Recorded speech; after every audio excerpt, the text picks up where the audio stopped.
सभी दादा दीदी को नमस्कार। इस धूप घड़ी में मैं ज़्यादा कुछ बोलूँगा नहीं।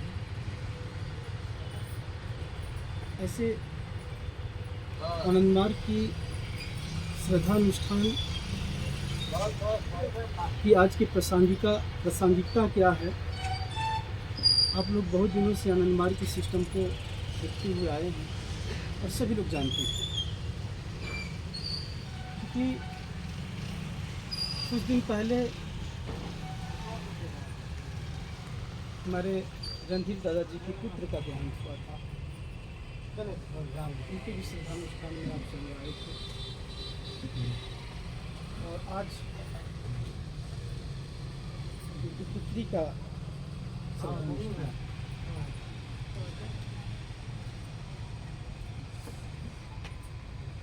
बहुत चर्चाएं चलती है कि जो लोग बहुत अच्छे कर्म करते हैं उनको भी भगवान बहुत पहले ले जाते हैं। इसका क्या कारण है?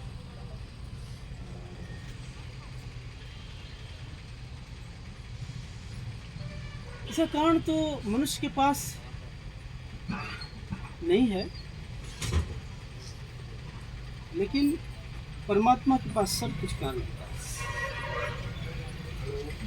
He knows everything, क्योंकि उन्होंने जगत को बनाया।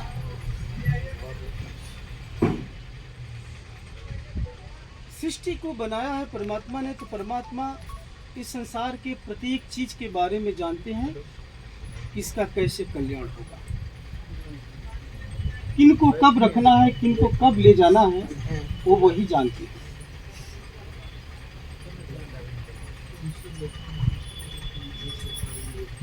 जानवी को मैं बहुत पहले से, बचपन से ही कहा जाना जानता था।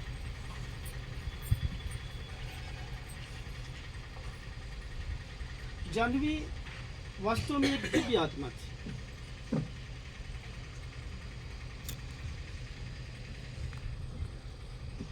जब अखंड कीर्तन हुआ करता था तो अखंड कीर्तन के प्रति उसको बहुत लगा, पढ़ने में भी बहुत अच्छी थी।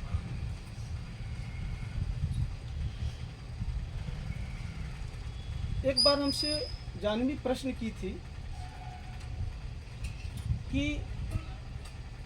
ये जो समाज में जो धर्म की जो चर्चाएं जो चल रही है, इतनी प्रचार हो रहा है धर्म का, फिर भी अधार्मिक लोग क्यों ज्यादा हैं? उसने एक बार प्रश्न की थी। तो मैं प्रश्न का जवाब देने का प्रयास किया था कि अधार्मिक माने एक ही है बात कि जिससे समाज की अहित होता है उसी को अधार्मिक कहते हैं, जिससे समाज की भलाई होता है उसको धार्मिक कहते हैं। तो जो चीजें समाज के अहित में है वो अधार्मिक है।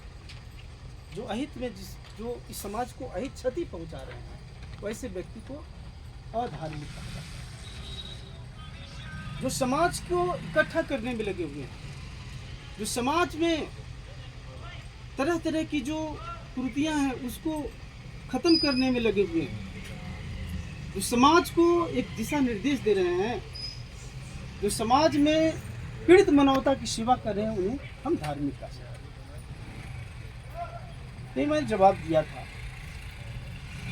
तो धार्मिकों की संख्या इसलिए बढ़ गई है क्योंकि अधिक से अधिक इस संसार में जो है अधर्म का बोलबाला है। और अधर्म कहाँ है? मनुष्य के अंदर में है। हमारा जो फिजिकल जो कार्पोलर स्ट्रक्चर है बॉडी का, हमारे शरीर के अंदर में बहुत सारे चक्र हैं। वहीं पर मनुष्य की वृत्तियां हैं। वही वृत्तियां मनुष्य को शराब पीने के लिए बोलता है, वही वृत्तियां कहता है कि शराब ठीक नहीं। कोई व्यक्ति शराब पीकर किसी को टक्कर मार देता है और सदा के लिए देहांत हो जाता है उसका। इसे कहते हैं अधार्मिक लोग, अर्थात जिसके गलती के कारण एक क्षणिक सुख के लिए किसी का ये लीला समाप्त कर देता है, उसी को अधार्मिक कहते हैं। और जो धार्मिक दृष्टि होता है वो हमेशा दूसरे को भलाई करने में लगा रहता है। इसलिए कहा गया है, त्यज दुर्जन संसर्ग भज साधु समागम कुरु पुण्य अहोरात्रम स्मर नित्य नित्यता। कहते हैं कि दुर्जन का त्याग करना चाहिए। दुर्जन कौन है? जो आपको गलत रास्ता पर ले जाता है। भज साधु समागम। साधु कौन है? जो दूसरे कष्ट को अपना कष्ट समझे। जैसे कि कोई पीड़ित है तो उसके पीड़ा को अपने पीड़ा के समान समझे, उसी को साधु कहते हैं। तो कहते हैं कि भज साधु समागम कुरु पुण्य और रात दिन पुण्य कर्म करना है, स्मरण नित्य नित्यता। और जो सृष्टि का जो मालिक है, जो नित्य सत्ता है, उसको याद करना है। और नित्य और अनित्य दोनों के बीच विभेद होना चाहिए। नित्य क्या है, अनित्य क्या है, शाश्वत क्या है, क्षणिक क्या है। शाश्वत इस संसार का कोई पदार्थ है ही नहीं, मनुष्य भी शाश्वत नहीं। इसलिए कहा गया है शाश्वत सत्ता केवल परम पुरुष है, क्योंकि उन्हीं के बारे में कहा गया है, प्रभु ईश मनीष शेष गुणम गुणहीन महेश गढ़ा। वही शाश्वत सत्ता है। तो वह शाश्वत सत्ता, यह जानवी को कैसे रखना था इस जगत में और कहाँ रखना है, वो वही जानते हैं। और हम लोगों का सामर्थ्य क्या है? हम लोगों का सामर्थ्य कि हम लोग केवल विनती कर सकते हैं परमात्मा से कि परम पुरुष बाबा मेरे आराध्य जो जानवी की अमर आत्मा है, आप उसको शाश्वत शांति प्रदान। इसके सिवा और कोई हमारे बस में नहीं है, क्योंकि मनुष्य के पास कोई सामर्थ्य नहीं है, केवल विनती प्रार्थना के सिवा। न यहाँ से कोई समान श्राद्ध में देने से न ऊपर जाता है न कुछ जाता है, केवल हमारी प्रार्थना हो सकता है, परम पुरुष सुन सकते हैं। केवल प्रार्थना विनती ही सुन सकते हैं परमात्मा। इसलिए श्राद्ध में हम लोग केवल बस यही परम पिता परमेश्वर से, बाबा से ही हम लोग विनती किए हैं कि हे परम पुरुष, हे परमेश्वर, आपकी जो पुत्री, आपकी कन्या जानवी कुमारी को अपने स्नेहमयी गोद में चिर शांति, शाश्वत शांति प्रदान करें। तो जानवी के प्रश्न जो था वो मैं उत्तर देने में मैं समर्थ हुआ, और इसलिए कि उसका प्रश्न यक्ष प्रश्न से कम नहीं था, क्योंकि अधिकांश मनुष्य धर्म के नाम पर अधार्मिक बन चुके हैं। जब हम लोग विद्यालय कॉलेज में हम लोग जाते हैं तो बोलते हैं हम लोग कि भारत का प्राण धर्म तो आध्यात्मिकता है। जब आध्यात्मिकता भारत का प्राण धर्म है तो स्पिरिचुअलिटी को एसेंस ऑफ लाइफ समझना चाहिए। आध्यात्मिकता को अपने जीवन का सार समझना चाहिए। और जहाँ स्पिरिचुअल प्रैक्टिस नहीं है वहाँ पर आध्यात्मिकता नहीं हो सकती। जहाँ आध्यात्मिक साधना नहीं है आध्यात्मिकता नहीं हो सकता, क्योंकि spirituality is the essence of life. Spirituality as a mission, spirituality as a cult, spirituality cult है। तो मैंने उन सनातनी हिंदुओं के बच्चों से जब हम पूछते हैं कि बच्चे इसमें से कितने लोग मेडिटेशन कर रहे हो, साधना कितने लोग करते हो, एक बच्चे भी आज के समय में हाथ नहीं उठा रहे। तो कहना चाहिए कि धर्म की ग्लानि हो चुकी है। धर्म की ग्लानि का मतलब अधिकांश लोग धर्म की चोगा पहने। एक समय था जब मार्गी घर के बच्चे लोग साधना करते थे आंख बंद करके, तो आस पास पड़ोस के लोग मजाक करते थे कि ये लोग ढोंग क्या कर रहा है। ऐसी स्थिति थी। यीशु कहते हैं अधार्मिक। जहां पर ईश्वर के लिए उस मानसिक जप की क्रियाएं चल रही है, जहां पर आध्यात्मिक साधना किया जा रहा है, उसको कहा जा रहा है ढोंग।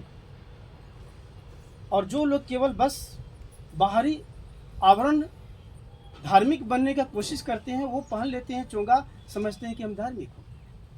हाथ में लपेट लेना और भी अलंकार कर लेना, मतलब धार्मिक। यीशु कहते हैं धर्म की हानि। भगवान शिव आए थे, भगवान कृष्ण आए, आज बाबा आए धरती पर। इसलिए हमारे सन्यासी दादा लोग आज से कई दशक पहले देश विदेश में जाकर के आध्यात्मिक साधना का प्रचार किए। और एक कोने में एयरपोर्ट पर रहता था कि इसमें वेजिटेरियन लोग, सात्विक लोग रहेंगे, बाकी एयरपोर्ट पर ऐसे धुआं मैंने सिगरेट फूंका करते थे। और आज देखिए परिस्थिति बदल चुकी है। जो सिगरेट पीते हैं उसके लिए एक छोटा सा रूम कोना में बनाया गया है, और बाकी एक योगा सेंटर के रूप में एयरपोर्ट को परिणित कर दिया गया। यानी कि जो हमारे सन्यासी दादा लोग भूखे रह करके देश विदेश में काम किए, और आज वो परिणति दिखाई दे रही है। आज योगा इंटरनेशनल भी हो गया। आज जो बच्चे हिंदू मुस्लिम सिख ईसाई बात छोड़ दीजिए, आध्यात्मिकता सबके लिए है। ताइवान चले जाइए, सारी बौद्धिस्ट मार्गी है। बौद्धिस्ट लोग आनंद मार्ग की साधना करते हैं। ताइवान जितने बौद्धिस्ट कंट्री है, थाईलैंड चले जाइए, वियतनाम, हर एक जगह। क्रिश्चियन कंट्री चले जाइए, अमेरिका चले जाइए, सभी लोग साधना कर रहे हैं, हजारों साधना कर रहे हैं। मोहम्मदन कंट्री चले जाइए, तजिकिस्तान, तुर्किस्तान, सीरिया चले जाइए, सीरिया के छोटे छोटे बच्चे आनंद मार्ग बाबा नाम की ओलम गा रहे हैं। तो बाबा ने क्या किया, रिलीजियंस को, बैरियर को तोड़ा। बोला कि अपने छोटे छोटे इज्म का प्रचार करेगा लोग, मानवता खंड खंड में विभक्त हो जाएगा। इसीलिए बाबा ने मानवता का कल्याण करने के लिए आनंद मार्ग की स्थापना की, और श्राद्ध का भी एक यूनिक व्यवस्था की। तो इसलिए तथाकथित आध्यात्मिक व्यक्तियों से समाज की ज्यादा परेशानियां बढ़ी हुई। रूस नास्तिक कंट्री हो गया था, कम्युनिस्ट का बोलबाला था। केजीबी ने आनंद मार्ग को समाप्त करने का बहुत प्रयास किया, लेकिन आज के दिन में केजीबी का रिपोर्ट है कि आनंद मार्ग एक सही संस्था है। और आज देखिए रूस में 80 यूनिट बन गया आनंद मार्ग, धर्म का प्रचार। तो क्योंकि जानवी से रिलेटेड एक प्रश्न था, इसलिए मैंने बताया। रात भर कीर्तन करती रह गई थी, किन्हीं के घर पर कीर्तन मत, शायद कीर्तन था अरविंद जी के यहाँ। अरविंद जी आए हैं क्या? अच्छा, अमरीश दादा नहीं, इधर पहले और कुछ पहले अमरीश दादा जी कहाँ भी कीर्तन था, दो बार। तो उस कीर्तन में मैं देखता हूँ कि लोग रात भर कीर्तन करते रह जाते हैं। इसलिए शाश्वत शांति कैसे मिलती है? जिसके मन में कुछ प्रश्न होता है, उसका जवाब केवल मेरे लिए नहीं था, हम सबके लिए वो जवाब था जानने का। यही है कि हम लोग समाज को बनावें। क्योंकि जो दुर्घटना घटी थी, कोई शराबी ने ऐसा काम किया था। सही बात है कि नहीं? सही बात है। अगर शराब वो नहीं पीता तो ऐसा काम नहीं करता जो लड़का ने टक्कर मारा था। इसलिए इस संसार से ये जितने ये सब सारी चीजें, कुरीतियां जो फैली हुई है समाज में, इसको ठीक करना है। और ये ठीक करने का एक ही उपाय है, अधिक से अधिक आध्यात्मिक साधना। बाबा ने फिलॉसफी में स्पिरिचुअल कल्ट को क्यों जोड़ा? क्योंकि आज फिलॉसफी के स्टूडेंट्स लोग केवल थ्योरेटिकल फिलॉसफी पढ़ते हैं। बाबा ने स्पिरिचुअल कल्ट और साइकोलॉजी को ऐड कर दिया फिलॉसफी में, और देश विदेश रिसर्च हो रहा है। क्योंकि जब तक से मन मनुष्य का ठीक नहीं होगा, आध्यात्मिक साधना कर नहीं सकता। जब आध्यात्मिक साधना नहीं कर सकता है, तो उसको फिलॉसफी पढ़ाना और डेंजरस है। बल्कि और समाज को तबाह करेगा, अलग अलग खंड खंड में बांट देगा समाज, क्योंकि उसको अमृत रस का पान नहीं मिल रहा है। और जिसको आध्यात्मिक साधना से अमृत रस का पान नहीं मिल रहा है, वो व्यक्ति आध्यात्मिक हो ही नहीं सकता, जो व्यक्ति आध्यात्मिक साधना नहीं करता। तो इसलिए मैं ज़्यादा कुछ नहीं बोलूँगा। और भी कोई जानने के परम आत्मीय लोग हैं, उसकी कोई सहेली होंगी या कोई उनकी और भी कोई रिलेटेड होंगे, लोग बोलेंगे। पहले इसी को साथ में श्रद्धांजलि देते हुए मैं